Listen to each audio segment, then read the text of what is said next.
Nenek bermimpi seekor ular besar membungkuk dan bersujud padanya. Keesokan harinya, di lereng gunung, ia menemukan seekor ular putih yang sekarat. Anehnya, ular putih itu persis seperti yang dilihatnya dalam mimpi.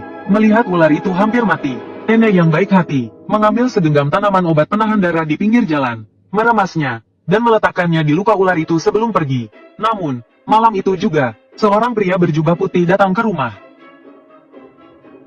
Nenek sangat marah mendengarnya, dan langsung mengambil tongkat untuk menyerang pria berjubah putih itu. Tapi pria itu tidak lari atau menghindar, melainkan mengeluarkan resep obat dari sakunya dan meletakkannya di atas meja. Ia berkata, "Jika kamu memberinya obat ini, nyawanya akan terselamatkan." Setelah mengatakan itu, pria itu pergi. Awalnya, nenek tidak menghiraukan perkataan pria itu. Namun, tak disangka, keesokan harinya, aku tiba-tiba demam tinggi. Nenek membawaku ke beberapa rumah sakit, tetapi mereka tidak bisa berbuat apa-apa. Melihat kondisiku yang semakin lemah, nenek teringat perkataan pria berjubah putih itu. Ia bergegas mencari resep obat itu. Namun, hanya dengan sekali lihat, ia tertegun. Karena selain bahan-bahan obat biasa, resep itu juga membutuhkan 7 jantung musang sebagai penawarnya. Demi menyelamatkanku, nenek terpaksa mencobanya. Malam itu juga, ia pergi sendirian ke gunung. Meskipun banyak hewan liar di gunung saat itu, menemukan 7 musang bukanlah hal yang mudah. Nenek mencari seharian semalam, tetapi tidak menemukan satu pun. Saat ia putus asa, ia melihat sekelompok ular kecil berkumpul di depan sebuah lubang. Saat nenek mendekat, kelompok ular itu langsung berhamburan melarikan diri. Terdengar suara mencicit dari dalam lubang. Nenek mengintip ke dalam lubang, dan kebetulan ada 7 anak musang yang meringkuk bersama. Sepertinya mereka sedang menunggu induknya kembali. Meskipun musang-musang itu juga makhluk hidup, bagi nenek, nyawaku jauh lebih penting. Tanpa ragu, nenek membawa mereka semua. Namun, nenek bahkan belum pernah menyembelih ayam, apalagi menguliti dan mengambil jantungnya. Ia meminta bantuan Paman Wang, tetangga kami, untuk melakukannya. Anehnya, setelah meminum obat itu, demamku langsung turun, dan kondisiku berangsur membaik. Namun sejak hari itu, seekor musang besar sering muncul di halaman rumah kami. Ia menatap kamarku dengan gigi menggeram, hingga di usia 18 tahun, saat liburan sekolah di hari Duanwu. Aku pulang naik kereta seperti biasa. Di kereta, aku bermimpi aneh. Aku bermimpi seorang pria berbaju merah, yang berkata ia akan melewati ruang tamu rumahku bersama keluarganya, dan memintaku untuk tidak mengganggu mereka. Setelah bangun, aku merasa aneh. Siapa yang normalnya melewati ruang tamu orang lain? Kalaupun melewati depan rumahku, kenapa harus memukul orang? Kukira itu hanya mimpi aneh. Namun setibanya di rumah, aku menemukan beberapa ular kecil mati, tergeletak tepat di depan pintu ruang tamu. Saat aku kebingungan, nenek tiba-tiba keluar dari kamar dan berkata sambil tersenyum, "Akhir-akhir ini banyak ular di rumah. Aku takut ular-ular itu menggigit orang. Jadi aku membeli arak realgar dan obat pengusir ular, dan meracuni semua ular di ruang tamu." Kata-kata nenek membuatku merinding. Sejak aku bisa mengingat, nenek selalu takut pada ular. Mana mungkin dia meracuni ular-ular kecil ini? Yang lebih mengejutkanku lagi, nenek yang tak pernah menyembelih ayam, tiba-tiba menyembelih 8 ekor ayam betina tua.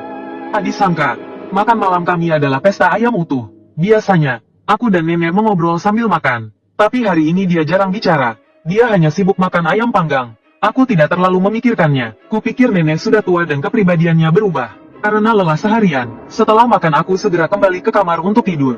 Tengah malam, aku tiba-tiba merasakan dingin menusuk tulang di selimutku. Aku langsung membuka mata. Kulihat seekor ular besar berwarna merah sedang menjulurkan lidahnya ke arahku. Ekornya melilit erat leherku. Samar-samar aku mendengar suara melengking. "Kenapa kau meracuni keluargaku?" Saat aku hampir kehabisan napas, tiba-tiba terdengar suara lonceng yang nyaring di halaman yang sunyi. Bersamaan dengan itu, jendela kamarku terbuka. Aroma samar yang harum semerbak memenuhi ruangan. Kulihat seorang pria berjubah putih berdiri di jendela, memandang ke bawah. "Cepat pergi!" Mendengar suara itu, ular merah itu langsung mundur, seolah bertemu sesuatu yang lebih menakutkan. Saat aku tersadar, semuanya tampak normal. Jika bukan karena aroma samar yang masih tertinggal di udara, aku akan mengira aku sedang bermimpi. Pagi-pagi sekali aku langsung mencari nenek. Tapi setelah mencari ke seluruh ruangan, aku tidak menemukannya. Hingga sekitar pukul 7 atau 8 pagi, aku melihat nenek membawa keranjang pulang dari luar. Tapi saat aku bertanya, wajahku langsung pucat pasi. Karena nenek bilang dia berada di gunung untuk berdoa selama 2 hari ini. Dan tidak berada di rumah sama sekali. Lalu siapa, nenek, yang bersamaku kemarin? Aku tidak berani menyembunyikan apapun, dan menceritakan semua kejadian kemarin padanya. Setelah mendengar ceritaku, keranjang yang dibawa nenek jatuh ke tanah. Hanya dalam 1 menit, dia tampak jauh lebih tua. Tapi ada pria berjubah putih yang menyelamatkanku. Tambahku, mendengar itu, mata nenek berbinar. Lalu dia buru-buru membungkuk dan meraba-raba keranjang itu. seolah mencari sesuatu. Beberapa saat kemudian, nenek mengeluarkan gelang kuno dari keranjang. Separuh gelang itu diukir dengan naga dan burung phoenix, sementara separuh lainnya dililit benang merah. Nenek memegang gelang itu dengan kedua tangannya dan berkata, "Syukurlah, sepertinya Anda setuju." Ucapan nenek yang tiba-tiba dan aneh membuatku semakin bingung. Setuju apa? Sebelum aku sempat bertanya, nenek buru-buru meraih tangan kananku dan memakaikan gelang giok itu ke pergelangan tanganku, sambil bergumam, selama dia mengangguk setuju, nyawamu akan selamat. Setelah itu, dia bergegas keluar. Sebelum pergi, dia berpesan, jangan bicara dengan orang yang memakai baju hitam. Meskipun aku tidak tahu apa maksud nenek, melihat ekspresi seriusnya, aku hanya bisa mengangguk. Nenek pergi dan tidak kembali sampai malam. Aku sendirian di rumah, cemas dan takut, dan saat itulah, listrik di rumah tiba-tiba padam. Aku bangkit untuk menyalakan lilin. Tiba-tiba terdengar ketukan di pintu. Aku pikir itu nenek yang pulang. Tapi saat aku buka pintu, ternyata itu Wang Dongdong, anak paman Wang tetangga sebelah. Dia bilang rumahnya kehabisan lilin. Dia ingin meminjam 2 batang lilin. Teringat pesan nenek, aku langsung waspada. Setelah mengamatinya dengan cermat, aku memastikan dia memakai baju merah. Baru aku mengambilkan lilin untuknya. Tapi setelah menerima lilin, dia tidak langsung pergi. Malah, dia menyodorkan sekantong telur merah sambil tersenyum. Tidak enak meminjam lilin tanpa memberi imbalan. Ambil telur ini. Mendengar itu, aku terdiam sejenak. Hanya 2 batang lilin, dan dia memberi sekantong telur. Aku hendak menolak, tapi Wang Dongdong sudah berlari pulang. Anehnya, di bawah sinar bulan, bayangan Wang Dongdong terlihat panjang dan kurus. Cara berjalannya bergoyang-goyang seperti binatang. Aku tidak terlalu peduli. Aku meletakkan telur di meja dan bersiap untuk tidur. Tapi saat itu, aku melihat sesuatu bergerak-gerak di dalam kantong plastik. Aku melihat ke bawah, dan dari dalam cangkang telur merayap keluar beberapa ular kecil setipis sumpit. Ular-ular kecil itu langsung mengelilingiku. Entah kenapa, saat melihat mereka, aku tiba-tiba teringat kawanan ular yang dibunuh nenek kemarin. Aku seperti mendengar 2 suara berbeda dari mereka. Sebagian ingin membunuhku untuk balas dendam, sementara yang lain mengajakku ikut mereka, dan menjadi ratu ular mereka. Kedua suara itu berdebat, membuat kepalaku semakin sakit. Saat kesadaranku mulai memudar, aroma harum yang familiar tiba-tiba tercium. Sebelum pingsan, aku melihat pria berjubah yang menyelamatkanku tadi malam. Terdengar suaranya yang dingin, gadis penakut dan tidak berguna seperti ini. Pantas nenekmu bersujud di depan guaku selama 3 hari 3 malam? Aku terbangun keesokan harinya, nenek menungguku di samping tempat tidur dengan cemas. Sebelum aku sempat bicara, nenek berkata dengan sedih dan marah. Kenapa kau tidak menurut, nak? Kalau dia tidak datang tadi malam, nyawamu mungkin sudah melayang. Mendengar itu, aku langsung duduk. Nek, jangan panik dulu. Aku baik-baik saja, kan? Nenek berdiri dan menghela nafas. Kau memang baik-baik saja, tapi anak bungsu keluarga Wang celaka. Ternyata, semalaman Wang Dongdong meninggal secara misterius di rumahnya. Dan entah digigit apa, wajahnya hancur tak berbentuk. Setelah aku bertanya berulang kali, nenek akhirnya menceritakan yang sebenarnya. Dia bilang ini semua adalah balas dendam Musang. Kawanan Musang yang ditangkap nenek untuk menyelamatkanku dulu. Ternyata adalah anak-anak siluman Musang di gunung. Dan Musang terkenal pendendam. Ia sengaja menyamar sebagai nenek, lalu meracuni sekawanan ular kecil yang lewat. Tujuannya adalah memancing ular-ular itu untuk membalaskan dendam padaku. Mendengar itu, hatiku berdebar. Pantas saja aku bermimpi ular merah besar di dalam mobil kemarin. Dan karena nenek membunuh keluarga ular merah itu, aku hampir dicekik sampai mati oleh ular merah tadi malam. Saat itu, aku mendengar suara tangisan dari luar. Aku tahu itu adalah kerinduan keluarga Wang Dongdong. Memikirkan Paman Wang dan Bibi Li hanya memiliki satu putra ini meninggal secara tragis. Pasti kedua orang tua itu tidak bisa menerimanya. Jadi aku pergi ke rumah Paman Wang untuk melihat-lihat. Tapi baju itu sebenarnya berwarna hitam. Hanya saja ternoda darah menjadi hitam kemerahan. Ditambah lagi tadi malam mati lampu dan pencahayaannya redup. Aku salah mengira itu merah. Bibi Li melihatku memasuki halaman. Ini semua salah kalian. Kalau bukan karena kalian, Dongdong kami tidak akan mati. Aku tidak tahu harus menjawab apa. Hanya membungkuk dalam-dalam kepada Paman Wang dan Bibi Li dan meminta maaf. Paman Wang berkata dengan wajah muram. Dongdong ada di ruang tamu. Masuklah dan lihat dia untuk terakhir kalinya. Aku mengangguk dan berjalan menuju ruang tamu. Terlihat Wang Dongdong terbaring tenang di tempat tidur. Tapi anehnya, sepertinya ada sesuatu yang bergerak-gerak di perutnya. Aku mendekat untuk melihat. Ular-ular kecil merayap keluar dari bawah perutnya. Adegan ini membuatku menjerit ketakutan. Bibi Li mendengar keributan dan bergegas masuk. Melihat tumpukan ular kecil di lantai, dia menjadi sangat marah, dan menghampiriku dengan golok dari samping pintu. Tapi saat golok itu hanya berjarak 1 cm dariku, Bibi Li tiba-tiba membeku di tempat. Meskipun dia mengerahkan seluruh tenaganya, dia tidak bisa bergerak sedikit pun. Seolah-olah ada kekuatan yang menahan golok itu. Detik berikutnya, pria berbaju putih itu muncul lagi. Dia muncul tanpa suara seperti hantu. Hanya dengan mengangkat jarinya, golok Bibili terpental keluar halaman. Yang lebih aneh lagi, selain aku, tidak ada yang bisa melihatnya. Oleh karena itu, tiba-tiba muncul ide di kepalaku. Mungkinkah setiap kali aku dalam bahaya, dia akan datang untuk menyelamatkanku? Dugaanku benar, suara dingin terdengar di sekitarku. Meskipun kita telah menandatangani kontrak, sesuai perjanjian, aku harus melindungimu. Tetapi kamu juga harus memiliki kesadaran untuk melindungi diri sendiri. Kalau tidak, suatu hari nanti jika aku tidak sempat, kamu akan mati. Mendengar ini, aku sangat terkejut. Dia benar-benar tahu apa yang kupikirkan. Tapi apa maksud dari kontrak ini? Pria berbaju putih itu tiba-tiba tertawa dingin. Setelah menandatangani kontrak, kamu adalah budakku. Hanya aku yang bisa memutuskan hidup dan mati budakku. Tidak ada yang lain. Kata-kata ini membuatku bingung. Setelah beberapa lama, aku tersadar. Aku segera melarikan diri dari halaman rumah Wang. Tapi Paman Wang yang duduk di luar halaman tidak menghentikanku. Hanya menatapku dengan tatapan sedih yang membuatku merinding. Saat itu, Bibili berteriak-teriak di luar. Mengatakan aku monster, karena pisau pun tidak bisa menyentuhku. Aku tidak peduli dan langsung lari kembali ke kamarku. Di kamarku, aku bertanya siapa dia sebenarnya, dan kapan kontrak itu ditandatangani. Tapi dia sepertinya tidak senang dengan nada bicaraku. Dan diam beberapa saat sebelum akhirnya berkata, namaku Chu Jingsu, kau bisa memanggilku Tuan, atau Dewa Qiyu. Soal kontrak, nenekmu yang membuat perjanjian denganku. Setelah mengatakan itu, dia menghilang. Tapi kata-katanya hampir membuatku tertawa. Mana mungkin aku memanggilnya Tuan, tapi memanggilnya Dewa terasa terlalu kekanak-kanakan. Saat itu, nenek masuk. Dia menghiburku dan menyuruhku untuk beristirahat. Nenek bilang dia akan membantuku memikirkan cara untuk membalas dendam pada musang itu. Kukira dengan adanya nenek dan pria berbaju putih itu, musang itu tidak akan berani macam-macam. Tapi malam itu, hal aneh terjadi. Sekitar jam 10 malam, aku mendengar seseorang mengetuk pintu halaman rumahku. Dari balik pintu kayu, aku mendengar suara Paman Wang, tetanggaku. Mengseng, aku datang malam-malam begini karena masalah Dongdong. Aku ingin meminta bantuanmu. Mendengar nama Wang Dongdong, aku merasa sangat bersalah. Bagaimanapun, musibah yang menimpa keluarga Wang adalah karena aku.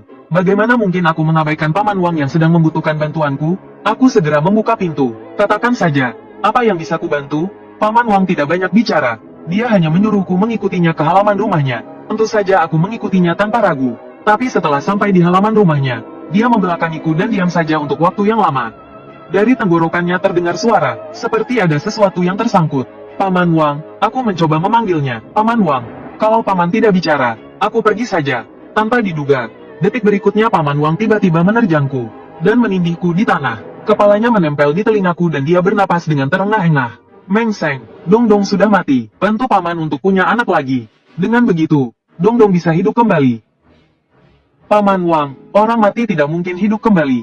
Lepaskan aku. Tapi dia mengabaikan kata-kataku, dan dengan panik mulai merobek bajuku. Sambil terengah-engah, dia berkata, kau telah membunuh anakku, kau harus membayarnya. Hari ini aku harus menggaulimu. Saat ini dia menatapku dengan tajam. Tapi dalam situasi genting ini, mana aku peduli? Saat Paman Wang mengangkat rokku, aku menggigit lehernya, darah mengalir keluar. Tapi entah kenapa, darah panas itu membuatku merasa anehnya bergairah. Paman Wang mendorongku dengan sekuat tenaga karena kesakitan. Monster, kau benar-benar monster. Setelah memaki, dia lari ketakutan. Sementara itu, suhu tubuhku terus meningkat. Rasanya seperti terbakar. Saat aku merasa tubuhku akan meleleh, tiba-tiba angin sejuk menyelimutiku. Sensasi nyaman itu membuatku tak kuasa mendesah.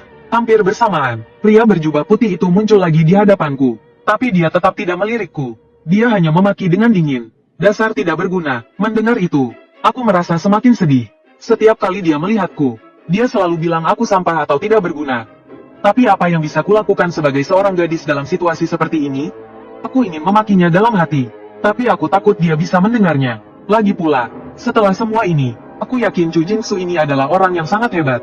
Jadi aku hanya bisa bangun, menundukkan kepala, dan memanggilnya, Dewa Qiyu. Tanpa diduga, dia mendekat dan mencubit daguku, berkata, kau punya keberanian juga. Ini cukup mengejutkanku. Sambil berbicara, dia menyeka bibirku dengan jari-jarinya yang dingin, menodai jarinya dengan darah. Aku hampir lupa aku baru saja menggigit leher Paman Wang, membuat mulutku penuh darah. Saat itu, Chu Jingsu menatapku dengan penuh pertimbangan dan berkata, tempat ini tidak aman, pergilah besok. Mendengar itu, aku terdiam sejenak. Aku tentu tahu tempat ini berbahaya, tapi jika aku pergi begitu saja, musang itu pasti akan membalas dendam pada nenek. Memikirkan hal ini, aku segera memohon, Dewa Qiyu, Anda sangat sakti. Bisakah Anda membantu? Namun, sebelum aku selesai bicara, dia memotongku. Ini adalah karma antara nenekmu dan keluarga Huang. Bagaimana aku, orang luar, bisa ikut campur? Mendengar itu, aku bertanya dengan bingung. Lalu bagaimana dengan ular bunga merah besar itu? Chu Jingsu mengerutkan kening. Sepertinya agak marah, dan berkata, ular itu hanya pengacau, 17 tahun yang lalu. Jika bukan karena ular itu yang menunjukkan jalan, bagaimana mungkin nenekmu menemukan sarang anak-anak keluarga Huang? Setelah dia mengatakan ini, aku tiba-tiba mengerti. Ternyata kawanan ular yang ditemui nenek sebelum menemukan gua, bukanlah kebetulan. Ular merah itu sengaja membimbingnya untuk menangkap keturunan musang kuning. Dan 17 tahun kemudian, musang kuning berubah menjadi nenek. Dan secara pribadi meracuni ular kecil, yang merupakan keturunan ular merah itu. Benar-benar karma. Karena penasaran, aku tidak bisa menahan diri untuk bertanya lagi.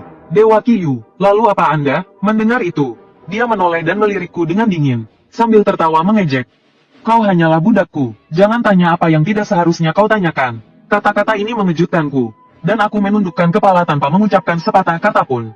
Kemudian, Chu Jingsu mengangkat lengan bajuku, dan melirik gelang giok naga dan burung phoenix. Lalu dia mengambil lonceng perak dari pinggangnya, dan menggantungkannya di gelang giok. Aku tanpa sadar menggoyangkan pergelangan tanganku, dan terdengar suara lonceng yang jernih. Suara ini persis seperti suara lonceng yang kudengar saat pertama kali bertemu dengannya. Aku tidak punya banyak waktu untuk mengurus seorang budak. Lonceng ini akan memperingatkanmu jika kau berada dalam bahaya. Aku mengangguk, tetapi aku melihat lonceng perak lain tergantung di pinggangnya. Aku hanya tidak tahu apakah loncengku dan loncengnya itu sepasang. Sebelum aku sempat berterima kasih, Chu Jingsu menghilang perlahan ke dalam kegelapan malam. Keesokan paginya, nenek membawaku ke desa tetangga untuk menemui Dukun Liu. Dukun Liu adalah dukun terkenal di daerah kami. Sebelumnya, nenek pergi ke gunung untuk membuat perjanjian dengan pria berjubah putih. Atas saran Dukun Liu, saat itu, Dukun Liu sudah menunggu kami di luar. Tapi ketika dia melihatku, dia ragu-ragu. Dia malah menarik nenek ke samping dan berbisik. Aku berbicara dengan musang kuning tadi malam. Musang kuning ingin mengsyeng dari keluargamu. Tiba-tiba suara Biksu Liu menjadi sangat pelan. Melihat itu, aku langsung berjalan mendekat. Biksu, katakan saja apa yang ingin kau katakan. Lagi pula, sudah sampai seperti ini. Mendengar itu, Biksu Liu menggelengkan kepalanya dan berkata, maksud Dewa Kuning adalah, dia ingin kau mengandung dan melahirkan anak untuk keluarga Huang. Kalau tidak, masalah ini tidak akan selesai. Sebelum aku sempat terkejut, Biksu Liu melanjutkan, dan Dewa Ular Merah juga berpikir demikian. Dia juga ingin kau mengandung anaknya. Mendengar itu, nenek langsung terduduk di tanah dan memohon. Apakah tidak ada cara lain? Biksu Liu menghela nafas dengan wajah yang sangat sulit dan berkata, Dewa Kuning dan Dewa Ular Merah bersikeras. Mereka juga mengatakan tidak keberatan berbagi wanita yang sama. Masalah ini hampir tidak bisa dinegosiasikan. Mendengar itu, nenek mulai emosional. Kalian hanya ingin balas dendam, kan? Ayo, ambil nyawa wanita tua ini. Tapi kalau kalian menyakiti Seng Sheng, aku tidak akan pernah setuju. Tidak akan pernah setuju. Mendengar itu, mataku langsung memerah. Memeluk nenek. Aku tidak tahu bagaimana menghiburnya. Biksu Liu menghela nafas tanpa daya. Tapi saat dia melihat gelang dan lonceng perak di pergelangan tanganku, ekspresinya tiba-tiba menjadi sangat ketakutan. Dia bertanya dengan gugup kepada nenek. Setengah bulan yang lalu, saat kau menemukan keanehan, aku menyuruhmu pergi ke Gunung Sili untuk memohon kepada Dewa Zhongshan. Apakah kau salah gunung? Nenek tersadar dan bergumam. Gunung Sili? Bagaimana mungkin aku salah gunung di Gunung Sili? Mendengar itu, Biksu Liu menelan ludah. Dengan wajah yang semakin tegang, dia berkata, salah, semua salah. Detik berikutnya, dia tiba-tiba meraih lenganku dan bertanya dengan gemetar. Mang Sheng, aku bertanya padamu, siapa gelar orang yang menyelamatkanmu? Aku tidak tahu apa yang terjadi dengan Biksu Liu. Aku hanya menjawab dengan pelan. Dia bilang namanya Dewa Qiyu. Begitu kata-kataku keluar, aku tiba-tiba menyadari, Biksu Liu jelas menyuruh nenek pergi ke Gunung Sili untuk mencari Dewa Zhongshan. Tapi yang ada di sampingku adalah Dewa Qiyu. Mungkinkah nenek salah orang? Saat itu, Biksu Liu tiba-tiba melepaskan pergelangan tanganku dan berkata, karena dialah yang menemukan Meng Sheng, maka aku tidak bisa ikut campur lagi dalam masalah ini. Aku juga tidak bisa mengurusnya. Sambil berbicara, Biksu Liu melihat ke arahku lagi. Meng Sheng, apakah dia memberimu pesan? Saat dia mengatakan itu, aku teringat kata-kata Chu Jingsu tadi malam. Dia bilang aku harus meninggalkan desa hari ini. Mendengar itu, Biksu Liu berkata dengan wajah serius. Karena dia sudah mengatakannya, maka kau harus melakukannya. Tinggalkan desa hari ini. Harus pergi. Jangan membuat dia marah. Kalau tidak, nyawamu dalam bahaya. Kata-katanya membuatku khawatir. Saat nenek mendengar bahwa nyawaku dalam bahaya, matanya penuh dengan penyesalan. Tanpa basa-basi, dia membawaku pulang. Setelah mengemasi barang bawaanku, dia mengantarku pergi dengan sangat berat hati. Tapi bagaimana aku bisa tega meninggalkan nenek sendirian di sini?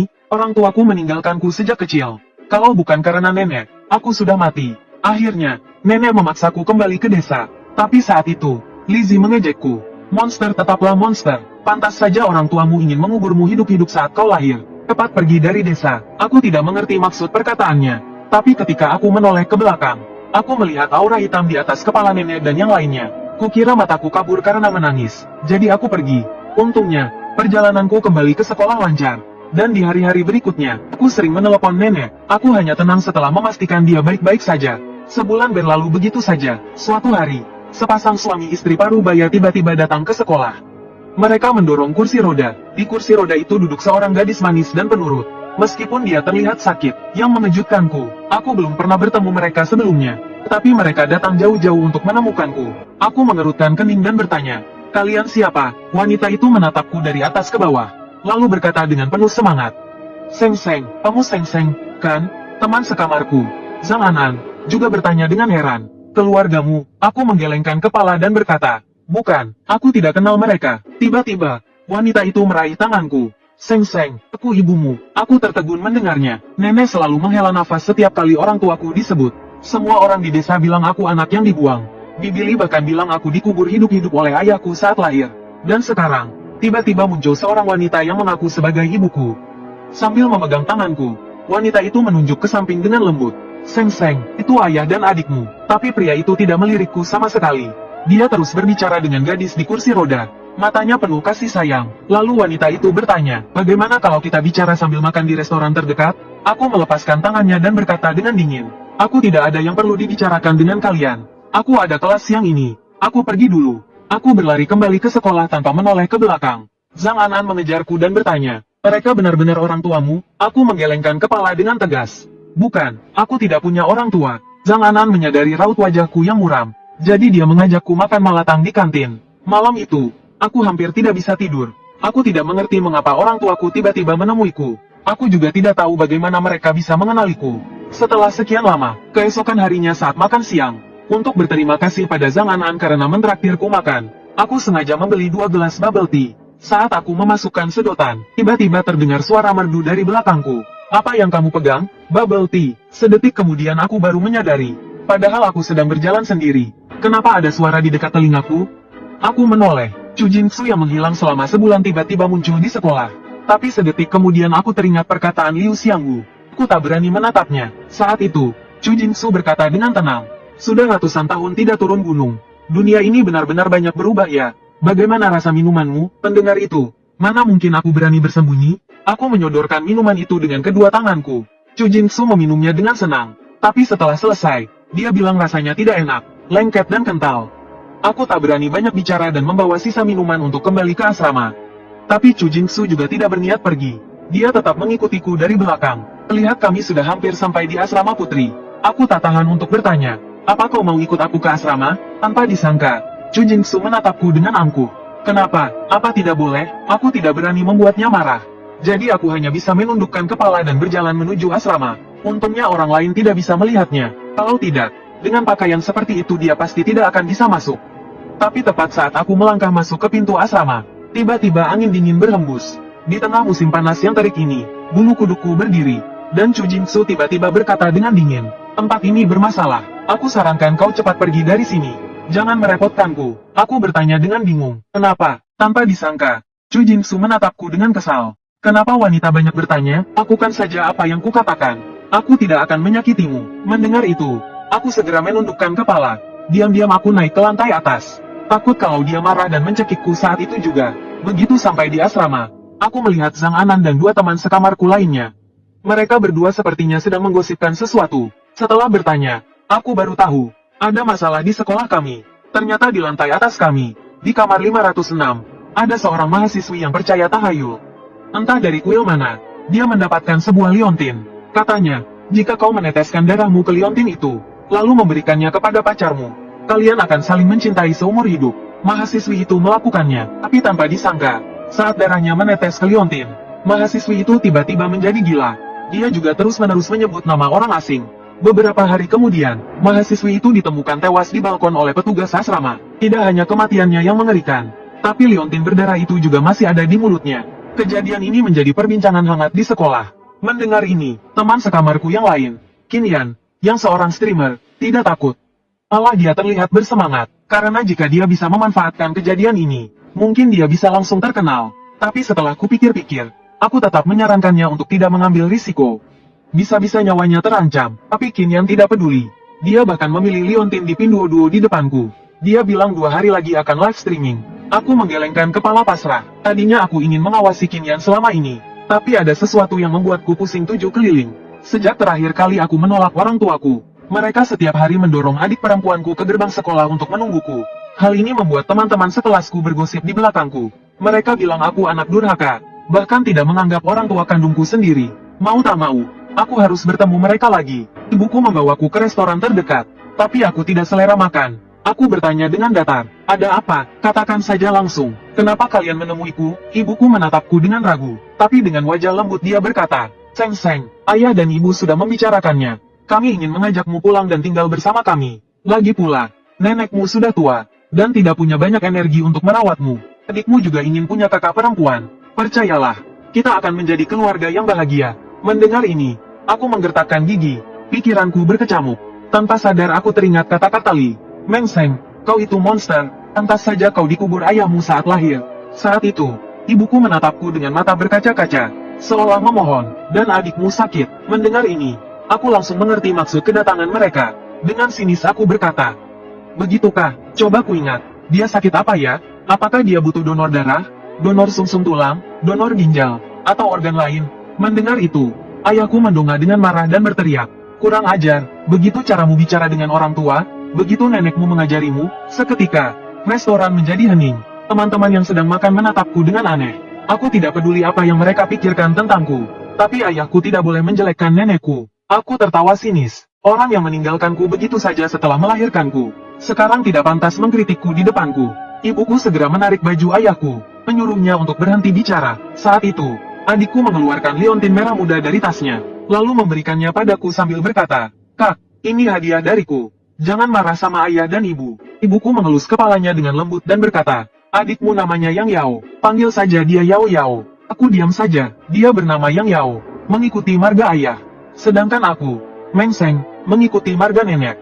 Mereka tidak menemuiku selama 18 tahun, dan sekarang ingin menyuapku dengan hadiah kecil. Atas dasar apa? Simpan liontinmu. Aku bukan kakakmu. Aku hampir berteriak. Adikku gemetar ketakutan, dan menangis keras. Aku tidak peduli dan langsung pergi. Tapi ibu menarikku dan memohon. Seng, ibu mohon padamu. Terimalah hadiah ini. Dulu ibu dan ayah salah.